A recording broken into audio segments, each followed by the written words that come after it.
just making sure that's being done, so we should be good there. I have the next agenda item, and that is just asking the question. I think I know the answer to this. Should we cancel the meeting 2 weeks from now, since we'll be at KubeCon, and want to get everyone's feedback, make sure that's a good idea. Yeah, definitely. I hope a few of us can make it to KubeCon. It would be great to have an informal meeting there at some point. But yeah, I'm guessing the attendance for a meeting that week will be pretty light on Zoom. Yeah. Yeah, sounds good. Yeah, cool, Colin. Yeah, I was going to say, unless there's any objections, now the follow-up question to this is, who manages the calendar? Like, is that, I mean, that typically done where it's taken off of like the community calendar just to make sure no one joins that day? Yeah, and I think this is still under working group serving calendar, which I think means you need to find a working group serving lead and ask them to remove it. I've always poked Yuan. He's pretty responsive. Okay.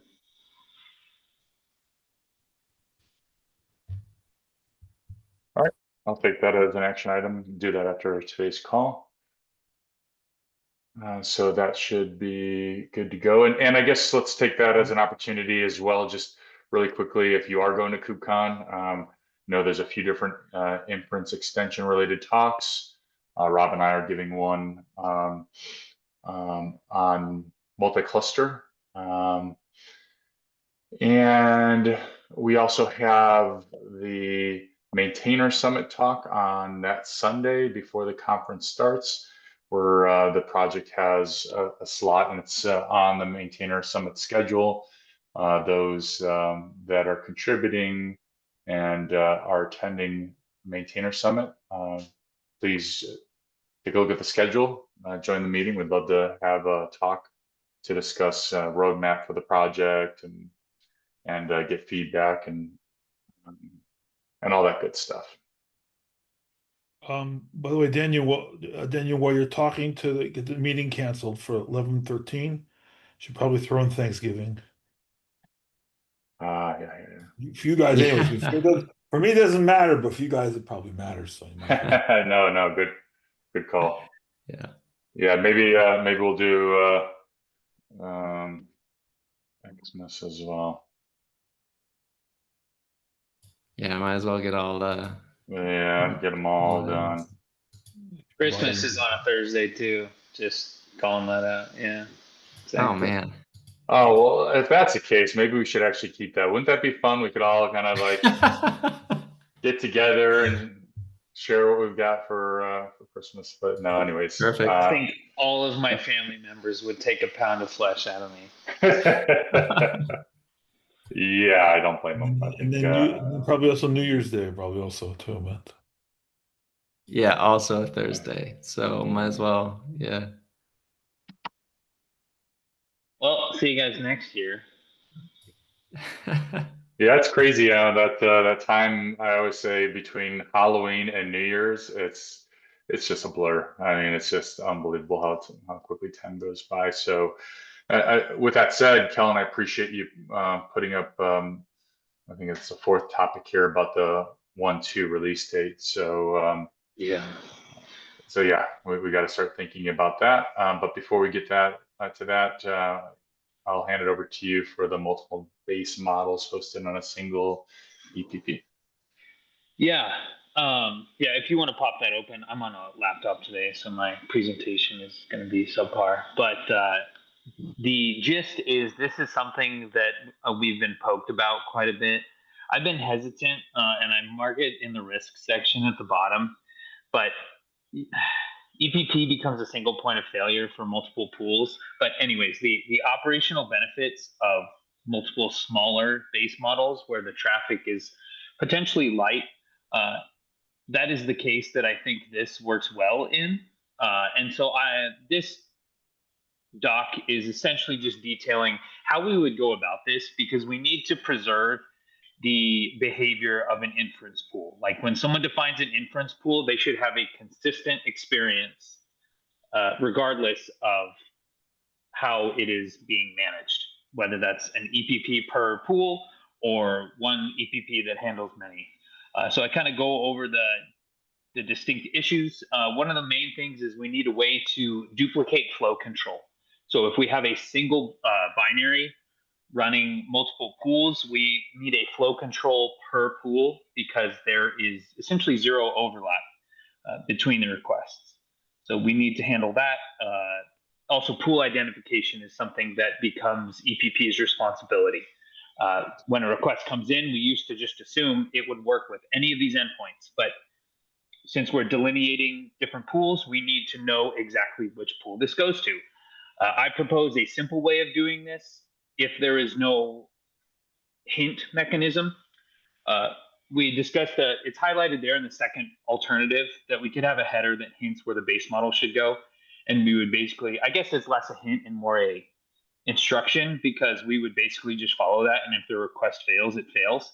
But barring that, that would require BBR or some other mechanism to hint, we would scrape the V1 models endpoint for the base model. So we would basically just look at the first model returned. But you'd get.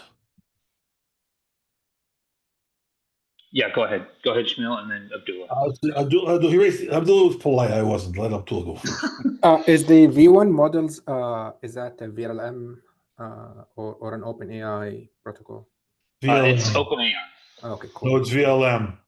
Are you sure? Yes. Quite. Not only is it that, as I was going to probably point out, but V1 models will also tell you all of the defined lore adapters, so that you could theoretically break the idea that all the pods in the inference pool are identical. Yeah. So with From the scraping. file, From the scraping. with the file resolver, they should not be loaded into the V1 models. I can double check that, but even so, we would basically just only look at the first model, which should be the base model. But I can verify behavior there. You have to double check that there's a root. There's a field in the array that you get back. There's a field root that points back to the root model. You have to check that they don't have a root. That's so you know that's the base model. Yeah. Been there, done this. Put it that way. Cool. Yeah, so this would be the proposal. If we don't have a hinting mechanism that would handle this for us. So that agreed that I think the pool discovery or model discovery is potentially one of the more challenging issues. And then I would this is maybe me, but I want the data store to be kind of encapsulated. I would like a data store instance per pool. Again, because they are entirely distinct. We are only co-locating due to operational ease of use, and so there shouldn't be any overlap. The reason I care about this so much is if we have a bug or selectors happen to overlap in some way where we accidentally include an endpoint in a scheduling cycle that in a pool it doesn't belong in, that would just fail a request. Or even worse, if the request succeeds for some crazy reason, then your performance would be off and your scheduling would be off. So I just want to be very, very certain that we continue to maintain that pool boundary. That's basically all I have. What about the kind of the approach that kind of VLN takes for running multiple engines in the same pod, right? And just saying, okay, for operational simplicity, we can stuff multiple EPPs in separate containers within the same pod and have them listen on different ports. So you would want to run separate containers. That would substantially shift the Helm chart and deployment model. It would be. Go ahead. You need something like BBR, something up front to filter it out and to span it out. with separate routes for the TPP, right? Yeah, even That's against what this proposal is trying to do, mhm. right? Then you what you Okay. did is an optimization on the existing multi-base model approach, which is to run multiple EPPs, right? You know, each with its own service and each with its own HTTP route and a BBR or something like that in front, right? But And what you did is you It'd be the optimized same it. service. It would What? have the same, it would be a single service. I'm trying to think, I mean, this is the but first does time I've that seen this, the first time I've thought about this, but, right, a single service with Multiple multiple ports. ports, each port being a separate instance of the EPP. Fine. That would work too, but that's just but I don't think that simplifies ops at correct. all. It doesn't. So, It doesn't. which is the Plus, only reason we would ever do this is to simplify ops. there are use cases where you're running lots of models and not necessarily, 200 pods running the same model where they're not all identical. And that's the use case that this kind of thing should be focusing on. Yeah, and again, I want to call out the risk because if this works correctly, it will be very easy to deploy multiple inference pools. If you are a mass service, it would be enticing to shove all of your pools on the same EPP due to the operational ease, but that blast radius will be enormous depending on how many pools you have. So it really Yeah. makes me uncomfortable, but I understand You why you know, do it. you if you're running multiple models like that, Kellen, you probably have some pod in front, right? And then we're just saying it's the EPP is your front end pod, Yeah. right? And you're right, there's risk. Now, I also think there's a third option here, which hasn't been in this proposal, which is a single inference pool. That's And no, and Nir commented on that, and I'm glad you brought that up. So I keep thinking about that, and it's not a single inference pool. It's just multiple inference pools packed into one config. And so that doesn't make a whole lot of sense to me. That well, look, It's so what? So, I was going to say that almost sounds like the approach of like this service subsetting, right, Rob? Where you could have an inference pool that basically fronts sub inference pools, and so it sounds very similar to service subsetting. yeah, I don't see how that, because you would need a way to express, you still need to express essentially multiple inference pool config, right? Because you have different selectors per base model, or you're doing this model discovery.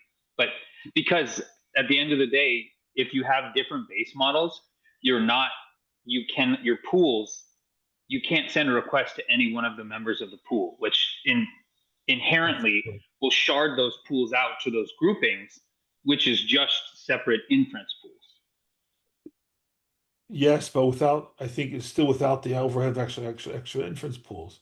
The system could again could do model discovery, figure out which models are where, which LoRa's are where, right? And then it breaks, and then it also helps because I don't need to force that every pod in an inference pool is identical. I can have some LoRa's on this one and some LoRa's on that one, and life is fine. The file resolver should fix that. That the file resolver intentionally is able to handle multiple LoRa's have the same source of truth for exactly as you described. But again, the problem is if you have a single pool and you want to shard them in the backend, you then have a single flow control. Imagine a state where you build up the queue, because we don't know at flow control, we don't know which pool it should go to. So you're building up a queue blocking because you have a high priority request that is blocking the entire pool because we assume that a certain part is saturated, but that's not I am strongly against basically treating an inference pool as multiple inference pools. I understand that it makes it easier to configure, but it doesn't. I think the consequences of opening that Pandora's box are too high. I think our system would become highly unstable. I mean, that's not to say like, no, absolutely not. If someone has a better proposal about how to handle those problems, please share. But I've thought through that, and I do not think it's a strong direction, personally. I agree with you, Kellen, that things like flow control have to be per base model, right? Again, assuming that per LoRa/base model, we'll debate that later. I'll defer that debate. But that would solve it. And then again, saturation detection has to be again per base model for wherever. I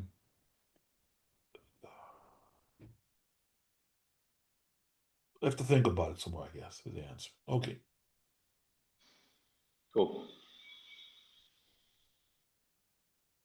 But I mean, just as I'm thinking through that though, just for discussion's sake though, as I think through like you've got like the primary inference pool, your subsetting inference pools, right? And Kellen, you're saying like that flow controller and that primary inference pool, is not really going to be a true flow controller because we're grouping these back-end models through these additional kind of subsetting inference pools. Your compute will be clustered in a specific way, and that clustering is based off the requests that they can manage. So that is essentially when we drew the line, we drew that circle. It's like all of these, I can send any request that goes to one of these endpoints can go to all of these endpoints. And that was the circle we drew and called it inference pool. So that's the thought. Yeah.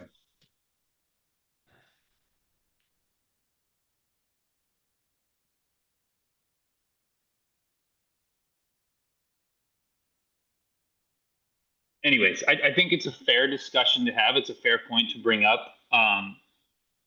However, I think we can consider these distinct steps where we can allow multiple pools in a single EPP, and then we can continue that discussion of what a single inference pool handling multiple base models would look like if we do that at all. Is that fair? Reasonable. Cool. Yeah. Yeah, I mean, I guess the biggest concern is like making these changes to EPP. I mean, are we able to kind of encapsulate them like behind, experimental feature or something like that, so that we can keep the stability that we have today while making all these real fundamental changes? Yeah, my hope is that it's very much out of the way. Well, there's my PR. There's my PR that adds feature flags amongst other things. Yeah. For the configuration, which would be useful. We should be able to model this as a filter and filter plugin, and plugins inherently are, But configurable. if we push it to a filter, though, we're asking. This is a framework decision, but if we push it to a filter, we're asking the user to implement. I think to handle this correctly, it needs to be a framework feature. I guess the part that is, would require this is the flow control stuff, which is before the filter. Right.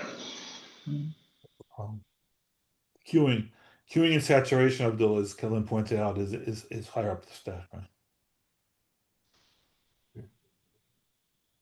All right. Well, Colin, thanks for sharing this with us. I assume we have an issue that's tied to that. If so, maybe it'd be helpful just to get that and pop that into.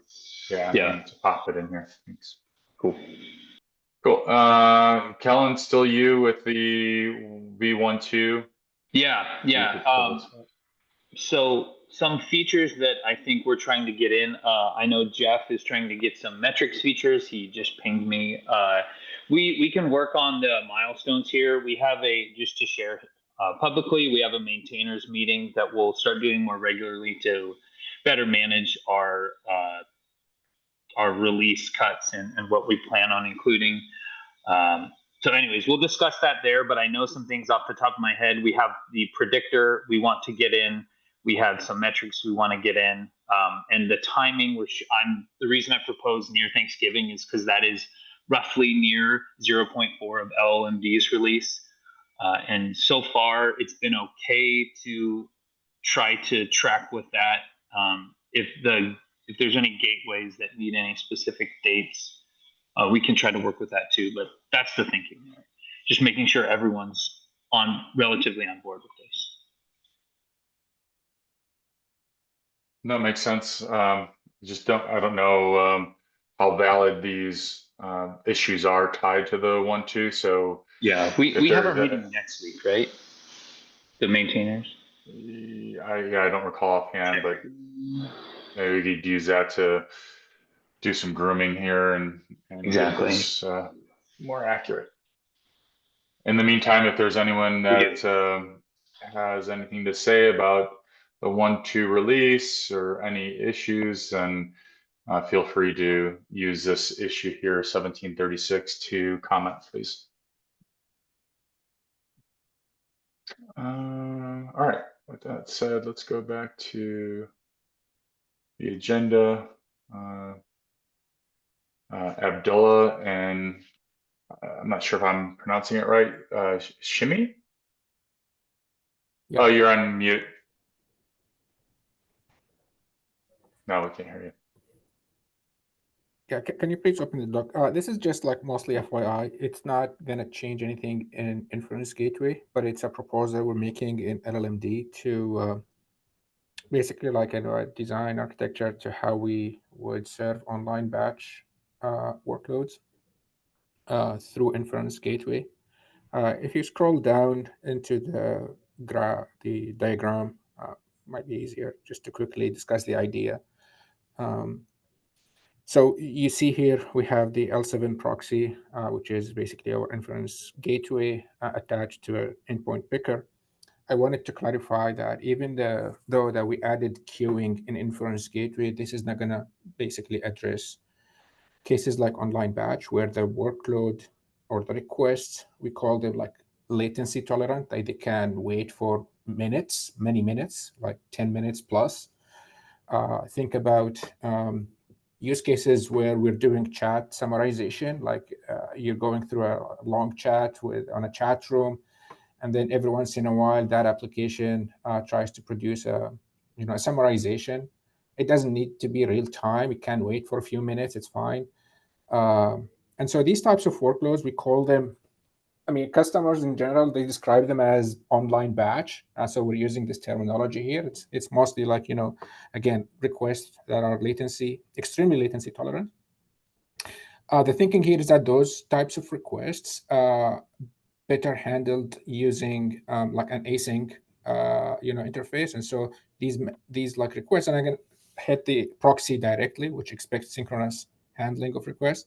So they're going to hit probably like an async component, likely a message queue, like Kafka, PubSub, Redis, or Memstore. And then the idea here is that we would have an online batch processing agent that pulls from this queue and sends this traffic into Inference Gateway. The idea here is we would like to share the inference pool between critical traffic, or what we call like real-time traffic coming from latency sensitive applications with online batch, which is we can think of it as like from the perspective of the inference gateway is possibly like lower priority or sheddable. This architecture allows us to basically provide this async API. Requests are not getting literally dropped. They are dropped from the inference gateway perspective, but they're still in the message queue, and the online batch processing agent would do retries basically. So that's the high-level idea.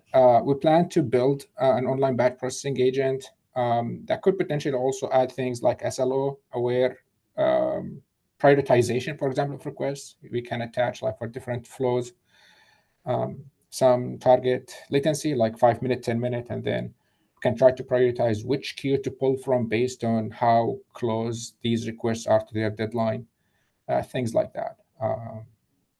So yeah, Again, it's not like really asking for any changes on the inference gateway side. This composes with it. It's an interesting, architecture that I thought would be useful to share here on this group. Shimi, sorry, Oh. if you have anything to add, please go ahead. Shmi, there's something still wrong with your audio. Let's go to Shmuel. All right, so I just want to ask, so you're talking about online batch. You're not talking about real batch, because like if you go to places like OpenAI and even IBM, I believe also has it already, they have real batch, where your SLO is on the order, or not order of magnitude of 5 or 10 minutes. The SLO is on the order of magnitude of 24 hours or 48 hours. Yeah. So if you scroll up, Daniel, I put some sort of terminology all the way up. So I distinguish between here real-time versus online. I distinguish between real-time and batch, and then for batch I distinguish between online and offline batch. What you describe is mostly offline batch. I don't know if this architecture actually helps. What could help is the other proposal that we made, which is the endpoint picker as a standalone scheduler that you could run with the batch job. Correct, but some people actually run more like this configure something not exactly like this, but similar, we'll put it that way, to this configuration. We're doing real batch. You're offline, you're so possible. I don't know, Shemi, if you have any thoughts here. I think it's less of like I'm not sure batch is the right term. It's more like Abdullah mentioned, asynchronous API for handling requests. And yeah, it's not. It's more close, I think, to it's async for real time, more or less, and less, for the offline huge batches. I think this is a bit of a different use case. Okay. But you still need to have some sort of APIs, I submit one of these things and I get a back identifier that I can then pull, see when it finally got done, etc., things like that, right? Yeah. So I'm working currently on some, example of design document, and I'm also exploring whether this could also cover the same use case, because the async will be the same. You submit, you get an identifier, which we will be able to pull for the responses. Yeah. If you scroll down to the diagram, at least my thinking initially was that API, the client-side API, the user-side API, is behind the message queue, and I want that message queue to be independent from us. We interact with the message queue, but Shimi is exploring something probably more generic. I think we will support. I think we will support both. I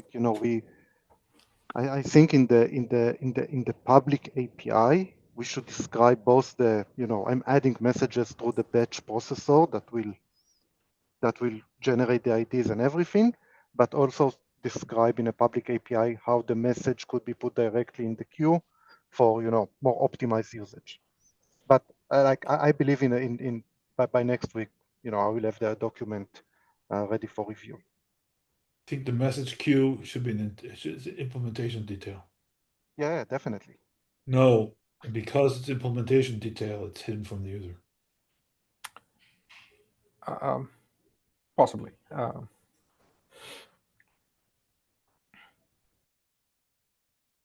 And even more than that, the implementation should be pluggable. I can change implementations easily without having to, change code.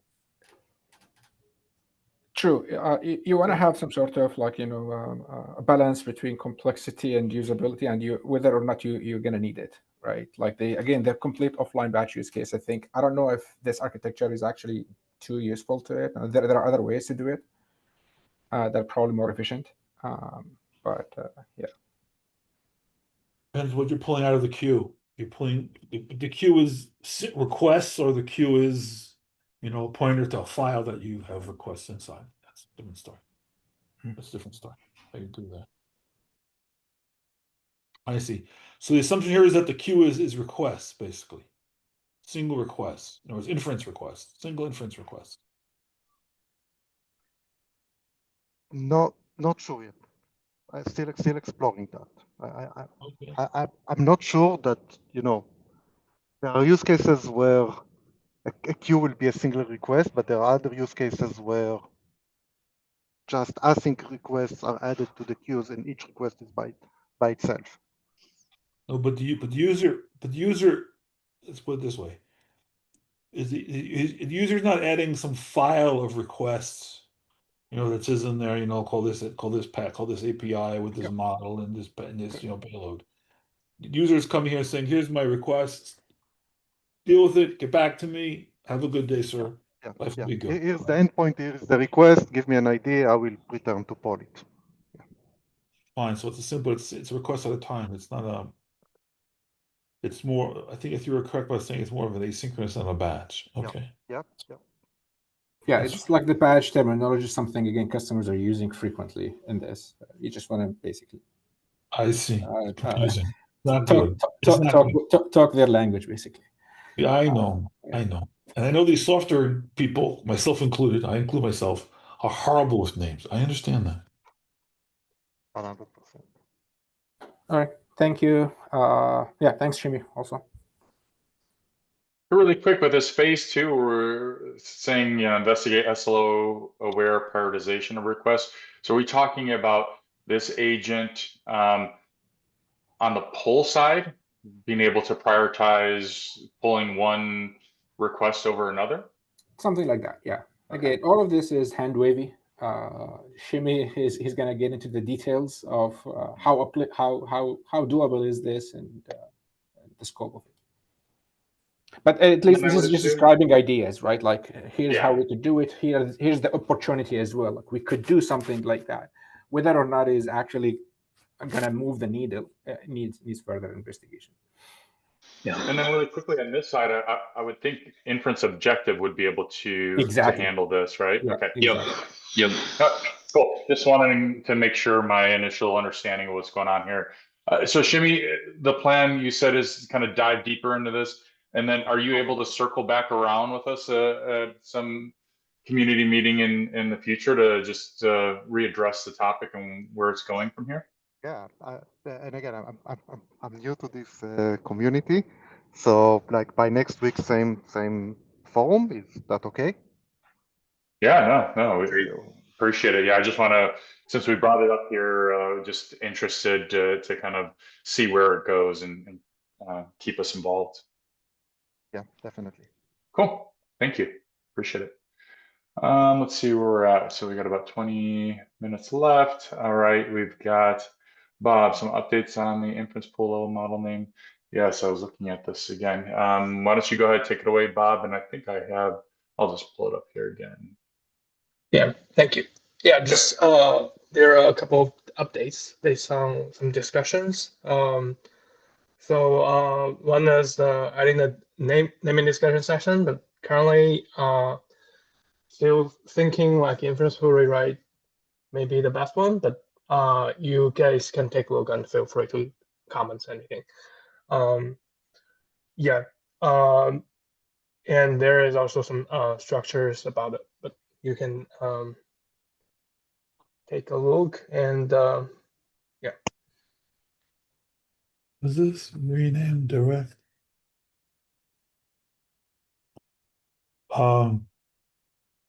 Route. So I'll just chime in.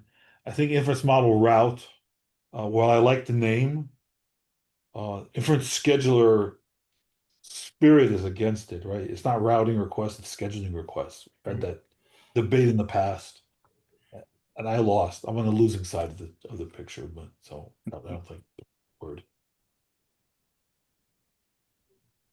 So my thinking is like, yeah, inference model rewrite, very positive, makes sense. You know immediately what you're doing with the resource. Something that we need to consider is, right, so we've got inference pool, inference objective, now potentially another CRD. We'll get another use case for another CRD, and where this is typical with projects, right, is like that balance of CRDs and resources and so forth. And so it's like, do we want to be so descriptive where if we go down this route, we could potentially have a lot of CRDs in the project? Or do we want to call this more of like a policy CRD where it's an inference model or inference pool policy, and have something in that policy like model rewrite or something like that? Oh, I like that. Yeah. Go ahead, Colin. Somewhat tangential, but I think it's important to say, can we time box the like naming discussion window? Yeah. Yeah. I think names are super easy to bike shed and just spend Yeah. a year on. So just as long as we time box this, because I think eventually whatever we pick, it will start to become intuitive, and I'll understand the name, so long as it's not like, I don't know, just a jumble of letters. But anyways, let's pick a time, and then I think that will help us. No, I agree 100%. And so, yeah, let's just spend a couple of minutes on the naming, or we could just say, hey, provide comments here in the naming. And so, again, whatever the name is, it's my concern is just more along the topic of CRD sprawl, as it relates to naming. And so, we think about, okay, do we want more of a higher level resource that can do different things like a policy, or do we want to potentially have the project manage lots of CRDs that are very specific for the different use cases? Abdullah, I know your hand was up first, so let me just, go ahead. It's on this topic. My thinking is we've been finding it hard to basically put that high level resource and make it usable. I tend to like to lean towards having more more descriptive CRDs for their specific use cases, mostly also because they may not be like, you want to do rewrite, you don't care about objectives, for example, like jamming everything policy in one place seems not that usable from my perspective. Like what is the high level grouping of it is also another question. Like inference objective, for example, doesn't care about model necessarily, cares about flows and requests. This one is focused on the model itself and the model name. So that's what, like, I'm finding it hard to actually describe a high level CRD with policies. I'm more comfortable with this direction in general. It's just my opinion. All right, Shmuel? I was just going to ask, is the expectation, let's say we go the route of a new CR, right? A CRD, I mean. Is the expectation to have one CR per model rewrite, per model that I'm doing this to? Basically, it's mainly like the idea is like we can have one inference pool. I think currently the best practice in this proposal still is one inference model rewrite per inference pool, and we can put a lot of model rewrite in that single inference model rewrite. So it's like a slice. It's like a slice of rewrites. Yes. A whole bunch of them. Then if you can click on the tab, different use cases tab on the left in the doc. Thank you. There is a use case 2, listed the expected use case. There's a use case 2 in the bottom, and just listing if you have multiple rewrites for a single inference pool. In the very bottom. You go down more. You don't want to see that. There's more. Yeah. Right here, right? More. Sorry. There is a inference pool subtitle. The use case 2 subtitle. Yeah. Just go more. It'll be a different header. I think it's out of this table. I gotcha. There you go. Here. You can have a lot of like model rewrite in a single inference model rewrite, and this is bound to a single inference pool. So this says if it matches, I'm trying to understand what it says, I guess, okay? It Yeah. says if it matches the model, if the model is model A-9, then rewrite it to V1. I see. Model exact targets. I see. Targets is not indented. Is targets not just not? We have a indentation problem here. Is that what we're looking at? A problem here? Is targets and model rewrite supposed to be indented more? Under Yeah. same with model, in the same spot where model is, where the model word on the line is. Well, Sorry. these are basically rules, right? These Yeah. are rules. Rules, and then so then model and targets are the two are the two children of the entry. Yes, that's what I'm trying to Yes. say. Exactly, Daniel. Yeah. Okay, so we should have an indentation problem here. Okay, that's okay. Yeah, I'm all paying to do this here. Yeah. So match the exact model name in the body of the request, and then rewrite it to this. I see. And this is changing the model in the request, actually. Yeah. Right. Okay. Not in the request body. Any thoughts on, instead of using resource reference, of having this be like a label selector? Like, would it make sense to have one model rewrite, right? Like this one that we're seeing, and if it used a label selector to say, hey, use these rules for multiple inference pools that match the label selector. Currently in this proposal, we wanted to that EPP to do the real execution to do the request body mutation.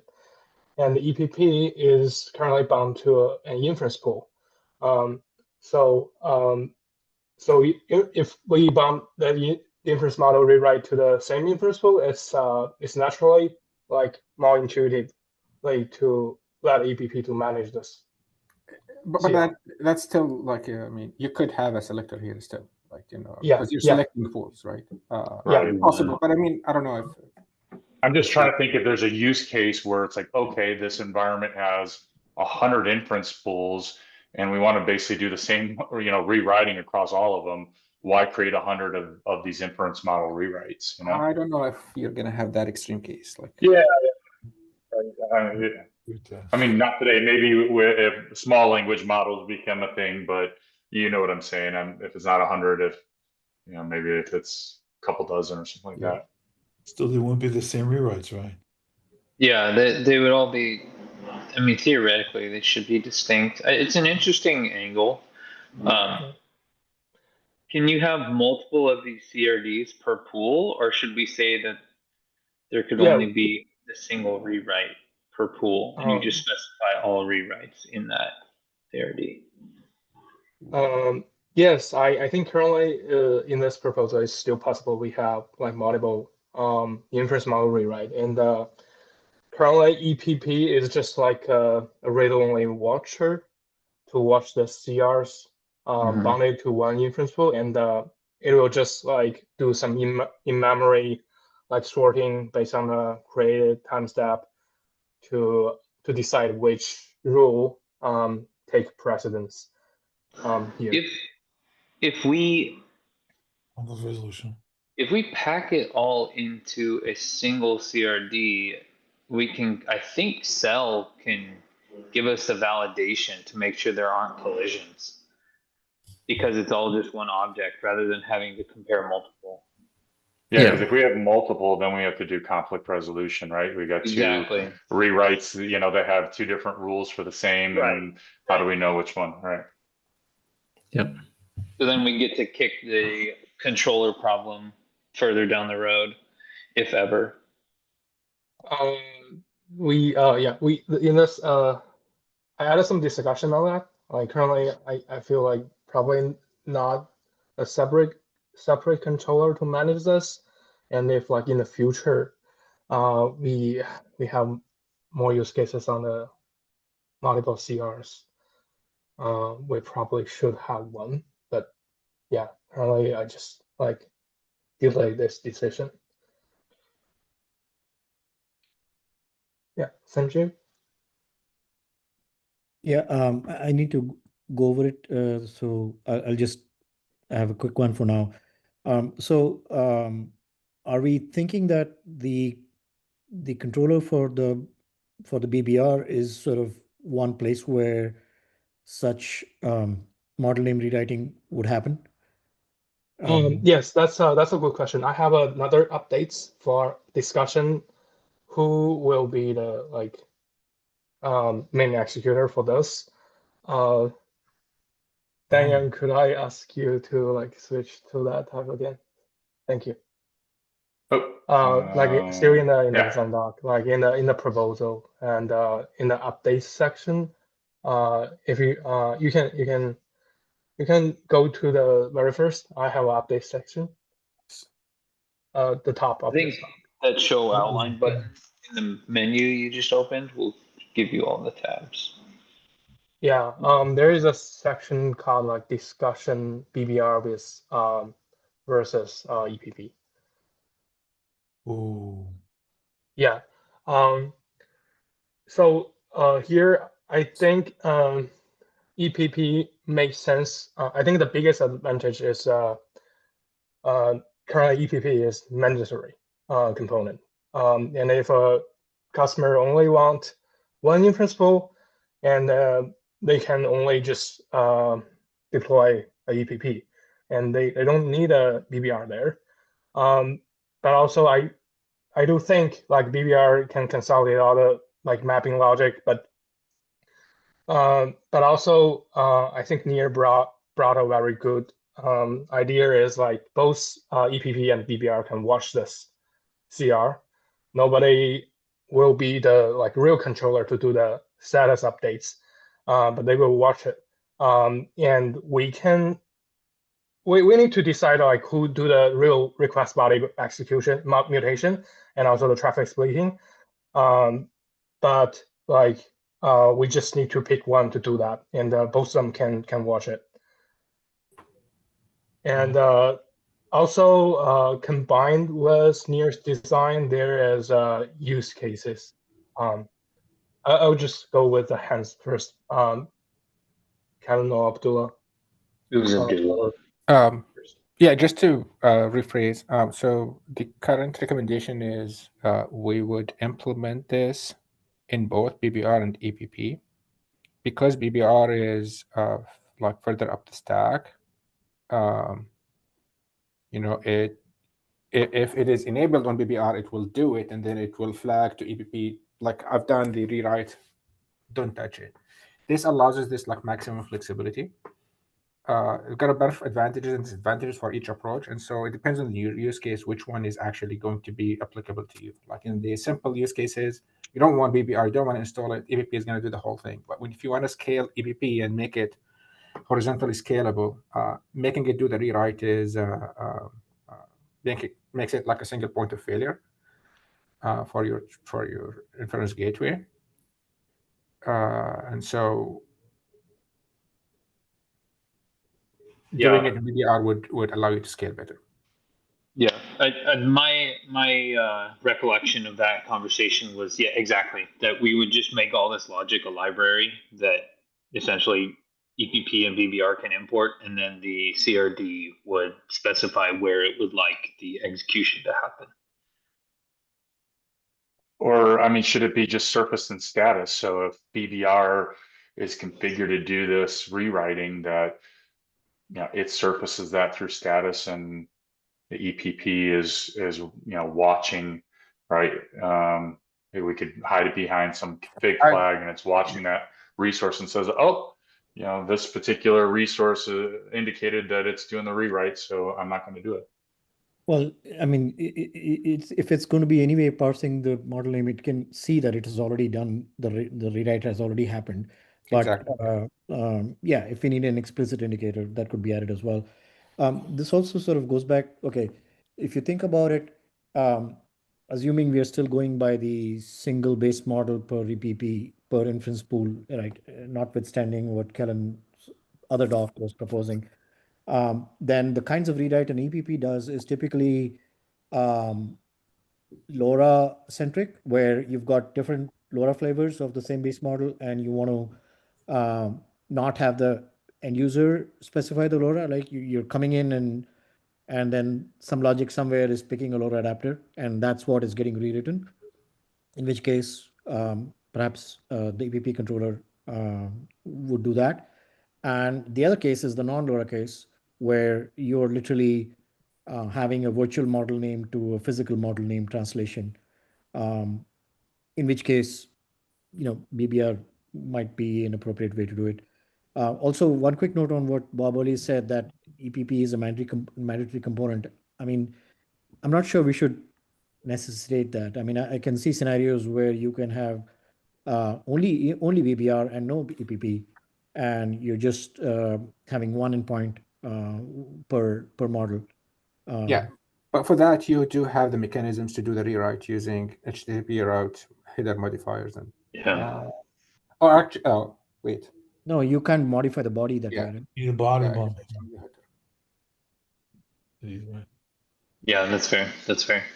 So I think a lot of these recent discussions around body processing, they're kind of interrelated, and we should have a unified way of looking at these.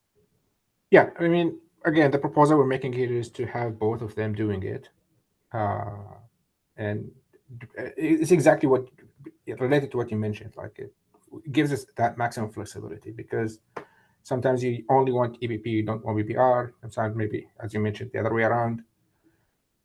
There are use cases for both. Yeah, I guess I was just saying that it is sort of related to some of the other body processing discussions we've been having in various talks. And we should look at it kind of in a unified manner. Okay.